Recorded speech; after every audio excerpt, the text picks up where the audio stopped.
ወደ እንግሊዝ በጉብኝት ኢትዮጵያ ብር መክፈል ይቻላል። በጉብኝት ቪዛ 5 መስፈርቶችን ለሚያሟሉ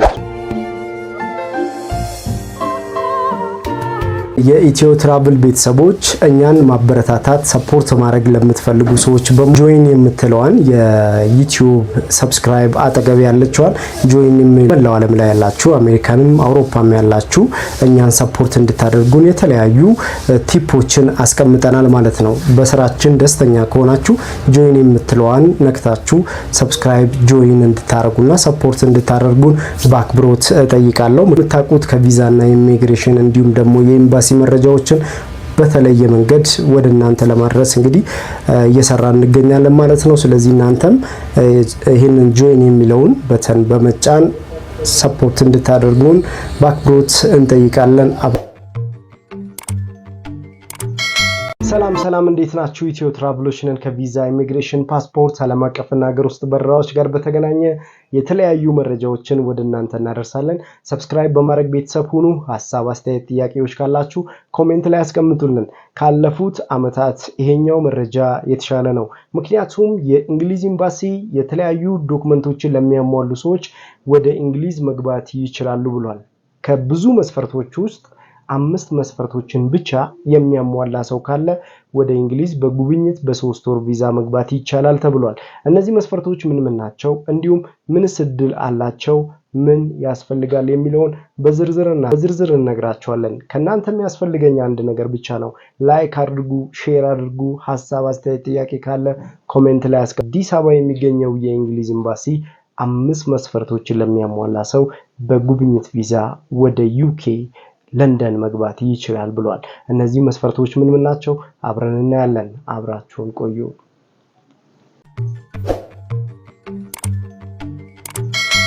እንደሚታወቀው ብዙ መረጃዎችን ከአሜሪካን ቪዛ ጋር እንዲሁም ከቱርክና ዱባይ በተጨማሪም የተለያዩ ሀገራቶችን እናያለን። በ2026 የተጨመረባቸው የቪዛ መረጃዎች መካከል የዩናይትድ ኪንግደም የዩኬ ወይንም ደግሞ የእንግሊዝ ቪዛ ነው።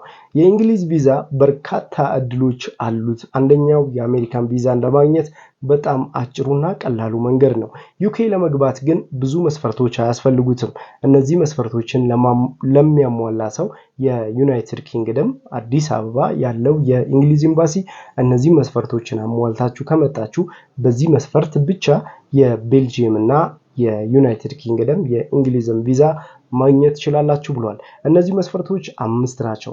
5 መስፈርቶችን ብቻ ለሚያሟላ ሰው ቅድሚያ እንሰጣለን ብለዋል። ስለዚህ እነዚህ መስፈርቶች ምን ናቸው? በዝርዝር እናያለን። ከሚያስፈልጋችሁ መስፈርቶች መካከል የመጀመሪያው ፓስፖርት ነው። ፓስፖርት እንግዲህ እንደሚታወቀው በጣም ወሳኝ ነገር ነው። ያው ፓስፖርት የሌለው ሰው ወደ እንግሊዝ ወደ ተለያዩ ሀገራት መሄድ አይችልም። ሌጋል በሆነበት መንገድ ወይንም ትክክለኛ መንገዱን ይዛችሁ ወደ እነዚህ ሀገራት ወይንም በማንኛውም ሀገር ላይ መግባት የሚያስችላችሁ በፓስፖርት ነው። ፓስፖርታችሁ 6 ወርና ከዛ በላይ ኤክስፓየር ዴት ያለው መሆን ይጠበቅበታል ብሏል። በፓስፖርት ላይ እንግዲህ የተለመዱ ነገሮች አሉ። ከዚህ በፊት ፓስፖርታችሁ ላይ ካሉ ሀገራት ካለ ለምሳሌ ትራቭል ያደረጋችሁባቸው ሀገሮች ቪዛ ከተመታበት ሞር ሰፖርት ያደርጋችኋል። ነገር ግን እንደ ግዴታ ብለው ያስቀመጡባቸው የሻንጋይ ሀገር ቪዛዎችን ነው። ስለዚህ እነዚህ ሀገራቶች ላይ በቀላሉ ገብታችሁ የምትወጡበትን አንድ ቪዲዮ ሰራላችኋለሁ። እነዚህ ሀገራቶች ላይ በቀላሉ ይሄዳችሁ የምትመጡበት የትራቭል ሂስትሪያችሁን የምታስተካክሉበት ዶክመንት በፓስፖርታችሁ ላይ መኖር ይጠበቅበታል። ለምሳሌ እንደ ቻይና፣ ሲንጋፖር እነዚህ ሀገራቶች ላይ ገብታችሁ ከነበረ የእንግሊዝ ኤምባሲ የቪዛ ሰፖርት ያደርጋል። ቪዛችሁን ሞር ሰፖርት ያደርግላችኋል ማለት ነው። በፓስፖርታችሁ ላይ እነዚህ ሀገራቶች ላይ በትራቭል ሂስትሪ ካስገባችሁ ሞር ቪዛችሁን ሰፖርት ያደርጋል ማለት ነው። በሁለተኛ ደረጃ በኦንላይን የምታስይዙት ቀጠሮ አለ። ለዚህ የቪዛ ቀጠሮ ክፍያ አለው። 124 ፓውንድ ነው የምትከፍሉት ማለት በዶላር ሳይሆን 124 ፓውንድ በኢትዮጵያ ንግድ ባንክ ወይንም በዳሽን ባንክ በኩል ተከፍላላችሁ። የቪዛ ክፍያ ወይንም ወደ ኤምባሲ ለመግባት የአሻራና የኮቴ የሚባለውን ክፍያ ትከፍላላችሁ ማለት ነው። በዚህ ክፍያችሁ የቪዛችሁ ምን እንደሆነ ፎቶግራፍ አለ። ፎቶ መነሳት ይጠበቅባችኋል። 2 በ2 የሆነ ፎቶግራፍ ያስፈልጋችኋል ተብሏል። ሌላኛው የገቨርመንቱ ወይንም ደግሞ በምትኖሩበት ሀገር የተረጋገጠ የባንክ ስቴትመንት ያስፈልጋችኋል። አፕሩቭ ኦፍ ፋይናንስ ዶክመንት ያስፈልጋችኋል። ይሄ ከማንኛውም ባንክ ለእንግሊዝ ኤምባሲ ብላችሁ የምታስገቡት ዶክመንት ያስፈልጋል ማለት ነው።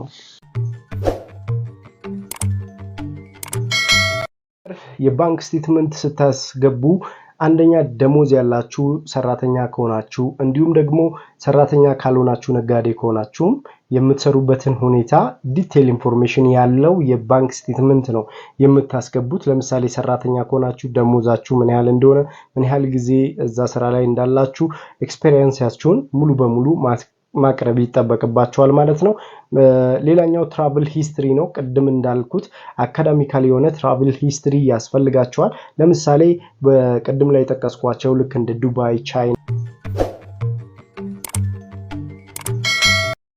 ከሚያስፈልጋችሁ መስፈርት ሌላኛው ትራቭል ሂስትሪ ነው። ትራቭል ሂስትሪ በጣም ወሳኝ ነገር ነው። በተለያዩ አውሮፓ ሀገራት ወይንም ደግሞ የኤሽያ ሀገራቶች ላይ ትራቭል አድርጋችሁ ቢያንስ 3 እና ከዛ በላይ ትራቭል ሂስትሪ ቢኖራችሁ ይመረጣል። ለምሳሌ በቀላሉ ልታገኟቸው የምትችሏቸው የትራቭል ሂስትሪ አንደኛው ቻይና ነው፣ ህንድ፣ ዱባይ እነዚህ ሀገራቶች ሞር ሰፖርት ያደርጋሉ። በተጨማሪም አንድ አውሮፓ ሀገራት ደግሞ ጎብኝታችሁ ብትመጡ ያለምንም ጥርጥር የእንግሊዝ ቪዛ ለማግኘታችሁ ማስተማመኛ ወይንም ዋስትና ይሆናቸዋል ማለት ነው። ሌላኛው እንግዲህ ከትራቭል ሂስትሪ ጋር በተገናኘ በእኛ በኩል ይሄንን አገልግሎት ማግኘት ትችላላችሁ።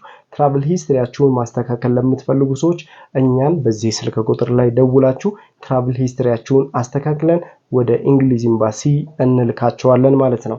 በራሳችሁም መሙላትና ወደ እንግሊዝ ኤምባሲ መግባት ትችላላችሁ። አስፈላጊውን ዶክመንት አሟልተን እንልካቸዋለን ማለት ነው። ሌላኛው ከባንክ ስቴትመንት ጋር በተገናኘ ኢምፕሎይመንት ለምሳሌ የስራ ከሆነ እንዲሁም የተለያዩ ሰራተኛ ከሆናችሁ ኢትዮጵያ ውስጥ የምትሰሩዋቸውን ስራዎችን ዲቴል ኢንፎርሜሽን እንድትነግሯቸው ይፈልጋሉ። ምን እንደምትሰሩ፣ ቤተሰብ እንዳላችሁ፣ ጓደኛ እንዲሁም ደግሞ በተለያዩ ሙሉ ዲቴል ኢንፎርሜሽኑን በቴሌግራም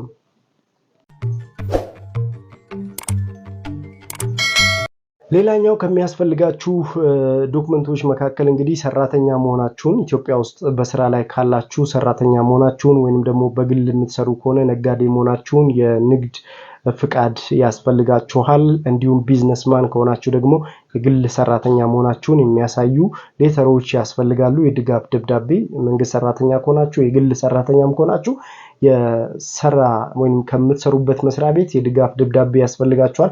ጀስት ሰራተኛ መሆናችሁን የሚያሳዩ ዶክመንቶችን ማቅረብ ይጠበቅባችኋል ማለት ነው። እነዚህ ዶክመንቶችን ማዘጋጀት አለባችሁ። ኢንተርቪው አለው።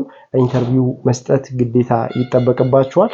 የኢንተርቪው ቀጠሮ መስጠት ሌላኛው የኢንተርቪው ቀጠሮ ነው። የኢንተርቪው ቀጠሯችሁን በኤምባሲው ታገኛላችሁ። ኤምባሲው ቀጠሮ ሲሰጣችሁ በኤምባሲው ተገኝታችሁ ኢንተርቪው መስጠት ይጠበቅባችኋል ማለት ነው። እነዚህን ዶክመንቶችን አሟልታችሁ የአሜሪካን ኤምባሲ እነዚህን ዶክመንቶችን አሟልታችሁ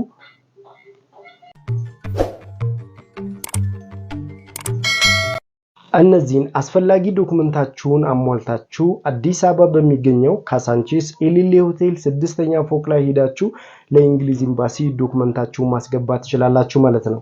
እነዚህን ዶክመንትን አስገብታችሁ የኢንተርቪው ቀጠሮ የኤምባሲ ቀጠሯችሁን ይዛችሁ ለኢንተርቪው ዝግጁ መሆን ትችላላችሁ ማለት ነው። የተለያዩ መረጃዎችን በእኛ በኩል ታገኛላችሁ። ሰብስክራይብ አድርጉ፣ ላይክ አድርጉ። የቴሌግራም ቻናላችንን ዲስክሪፕሽን ላይ እናስቀምጥላችኋለን።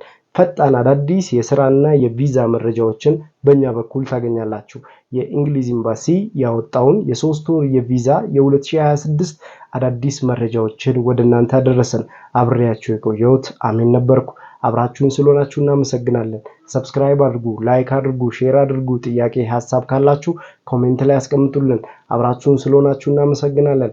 በቀጣይ የተለያዩ ሀገራት የቪዛ የኤምባሲ መረጃዎችን በእኛ በኩል ታገኛላችሁ። አብራችሁን ስለነበራችሁ አመሰግናለሁ። መልካሙን ሁሉ በያላችሁበት ተመኘን። ፒስ